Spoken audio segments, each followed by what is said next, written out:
abanye ukhuluma udaba lakho kungazi ukuthi abakuzwa ukhuluma uthi hayibo ngaze ngasebuhlungwini kaze ngasesimeni ngicela ningilekelele kungazi ukuthi abakuzwa abanye bangabi nandaba abanye bahleke ukhuluma isimo sakho kubona.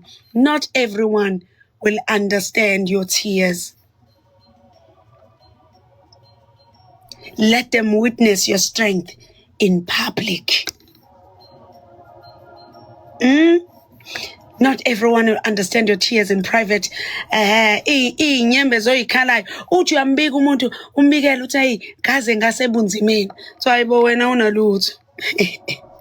Yabona makuthiwa balithi iBhayibheli uNkulunkulu uyasimbathisa yabona umbathe uthi usabuthe ubikela lo kubukeke abanye ubabikela isimo bahlekise ngaso bahlebe ngaso bathi awu yembona ungazi umbone ngazi uthi uyakhona izinto zakhe azenzeki basho lokho nalokho. Not everyone will understand your tears. Abanye uzobabikela bahlekise ngesimo abanye ubabikele bangakholwa ukuthi kunjalo bayitshela ukuthi udlala ngabo abanye bathi unedrama ufuna ukubukwa kodwa ubugula akabona lonto uthi hayibo ngiyagula kobonakala sekukhulunywa uzwe sekukhulunywa lapha emncwabeni so hayibo thina sasithi uyadlala abantu bangamthatha serious wangaphakanyela indaba yakhe kuthi hayibo simkhulekiseni lo usesimeni sithi ke kunjalo empilweni. Not everyone will understand your tears in private. Let them witness your strength in public. All is well. Ababone ngokunqoba kwakho. Khona abanye abayobona sesinqobile. Sesidlulile uNkulunkulu esesibeke kwelinye level. Ukuthi hayibo kanti ngempela udlulile kulesa simo. Ubika udaba lakho abantu bathule. Akusibo bonke abayoqonda isimo odlula kusona. Kodwa iqiniso lithi izinto zizolunga bekhona bebonile noma bengabonanga. Keep going. uNkulunkulu wethu uzosiphumelelisa. Ngizokunikeza lelo themba wena othi mina kade ngibika ukukhala kwami, kade ngibika usizi lami, kade ngicela nasenkonzweni imthandazo angazi ukuthi akekho osithatha isimo sami sibe serious. Kade ngibika ukuthi ngizwa ngine depression lento yangidepressa akekho umuntu ounderstandayo thiwa ukahle wena idrama sonke siyadlula lezi zimo kusho ukuthi usizi labantu alifani. Sike saba nompostoli la ngesonto kuhlelo ebukhoneni obekhuluma ukuthi uma ungakazi udivorce ungayikhulumi indaba edivorce uma ungakazi ushonela umntwana ungayikhulumi khona uthi uzobika ukuthi yazi yabhlungu into yebo sekuphela iminyaka emibili ngasho umntwana wami akupholi ngasho umyeni wami kodwa akupholi athi awukahlebo ubona udaba lakho alithathwa serious. Ngithi ke mina noma kunjalo bambelele enkosini uzophumelela kuzolunga kuleso simo bekhona bekhulumile bekhulekisile bengakhulekisanga.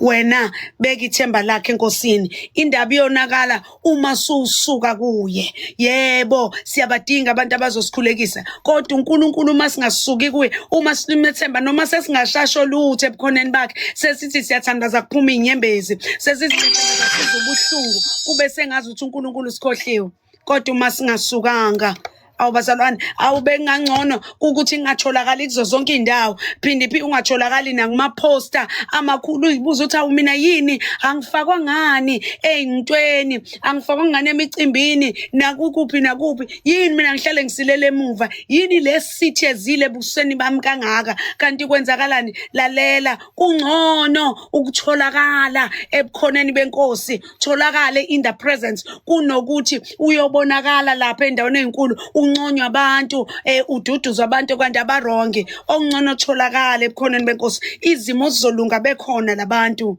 bengekho. Ilawo mazwi swabhalile ku Facebook page uPhindi. Not everyone will understand your tears, your cry in private. Akusiyo wonke umuntu oyoqonda gogo wami inyembezi oyikhala ekusithekeni kodwa bonke bayokubona ukunqoba kwakho bekubona sekusobala kube imabanye berealize ukuthi hayibo lo muntu bedlule ebunzimeni bo yo hayi bengengilunga kusho umuntu ombikelile kuthi awungicela ungilekelele bathule kodwa uNkulunkulu sinikeza isiqiniseko ngalawa mazwi kuthi hayi bafethu sophumelela noma sibabikelile sibacelile imthandazo bangasho lutho kodwa sizophumelela bekhona bengekho uma sisekuye ungasuki kuye ibe njengalowo otshaliwe ngasemfuleni ozimpande zakhe zinabiselwa emfuleni hlale njalo ithemba lakho namandla wadonsa kuye okuqhubeka. Sanibonani. Unokubonga Doyi Makhanya bakhona lapha yana ke kukhona ku Facebook page uphinde phila sikuthola khona